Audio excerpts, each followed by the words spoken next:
আসসালামু আলাইকুম বন্ধুরা, আমি এসে পড়েছি একটা নতুন ব্লগ নিয়ে। আমি জুয়েলারি ক্যাট ডিজাইনের কাজ করি। সেটা আমাকে একটা প্যান্ডেন্ট দিয়েছিল ডায়মন্ডের। সেটারও অনেক কাজ ছিল, কাজের চাপ ছিল অনেক। বাইরে প্রচুর বৃষ্টি হচ্ছে, দেখতে পাচ্ছ গাইস। পানি হওয়ার সাথে সাথে গাইস দেখতে পাচ্ছ তোমরা যে লাইটও চলে গেছে।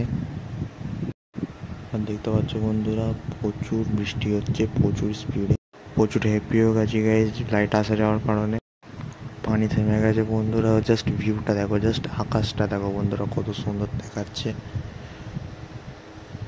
এক টাইমে আমাদের দোকানদার অনেকগুলো টিকটকার ছিল। তো গাইস বেশি না বকি, একটু কাজও কইলি। আজকে সেট আমাদেরকে বিরিয়ানি পার্টি দেবে, তো সেটের সাথে আমরা তবে বিরিয়ানি আনতে যাই সেটের বুলেটে।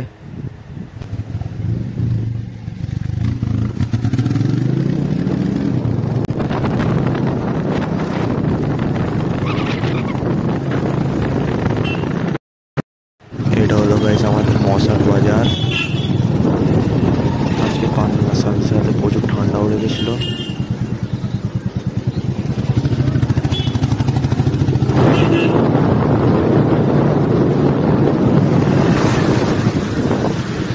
দেখতেই দেখতে আমরা চলে এলাম কলকাতা হাজি আলি বিরিয়ানি। গোটা জঙ্গলপাড়ার 1 নম্বর বিরিয়ানি পাওয়া যায় এখানে গাইস। দেখো গাইস, উপরে আমরা দেখিয়ে দিচ্ছি বোর্ডটা, দেখে নাও গাইস। তো সেট বিরিয়ানির সাথে সাথেও সেট ক্যাম্পাও লেগেছে। সো গাইস এসে পড়েছি আমরা দোকানে, খাবো এবার। তো সেট ভাত বাড়লো, তবে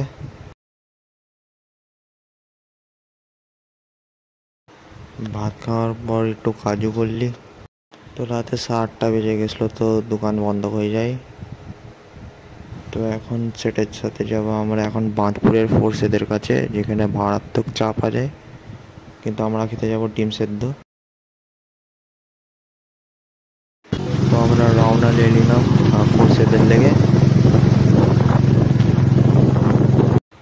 আমরা এসে পড়েছি ফোর্সে। তো চাচার এই হলো দোকান। চাচার ডিম সেদ্ধ মারাত্মক করে। চাচার ডিম সেদ্ধর মধ্যে একটা স্পেশাল চাটনিটা, ওটা খাতারনাক লাগে গাইস, আর কি নয়। তো আজকের লেগে এতটাই বন্ধুরা, দেখা হবে পরের ব্লগে। তো সাবস্ক্রাইব করো আর লাইক করো।